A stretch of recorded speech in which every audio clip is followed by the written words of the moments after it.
او کوم شپه چې په قبر کې ده که نه چې دا ټوله دنیا را جمع شي هغه شپه تاله په کور کولی نه شي. نن که د هغه سترګې غټې دي او ستا د مسلمانې خور د عزت صادر ته لاس اچوي نو دا بزدلي زموږ ده. راجا داهر د مسلمانې زنانه صادر ته لاس واچو، هغې یو خط ولیکه وایي نشته داسې مرد مجاهد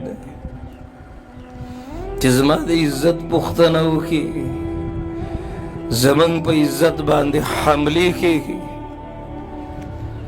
او نوجوان مې دلته ګډېږي لګیا دی او خلک ترې ویډیوګانې کوي، چکرو له روان دي، ځان پسې غټې غټې پیټۍ کېښودې دي. تاسو خو د روجې هغه ټول ثوابونه په سین باندې لاو کړل، راجمع دي، لارې بنده کړې ده. څوک د موټر په سیټ کې په ګیټ کې بار وتلی دی ناست دی، داسې خو مړه هغه د څلورو خپو زناور هم بې وقوف نه وي. ته انسان لقد خلقنا الانسان في احسن تقویم ولقد کرمنا بني آدم. ته به پوه شې په دې خبره باندې. وګوره هغه خور د خپل سر نه د عزت برقه کوزه کړې ده، چکرو له روانه ده، پارکونو ته روانه ده، د سر ویښته یې بکانو ډله ورپسې روانه ده. دا کم پلار دی چې دې لور له دا اختیار ورکړی چې زه لورې شابه چکر وو بیا راځه؟ دا کم غیرتي رور دی، دا کم غیرتي بچی دی چې د ده نه مور داسې سرتور سر بهر وتلې ده وتلې ده.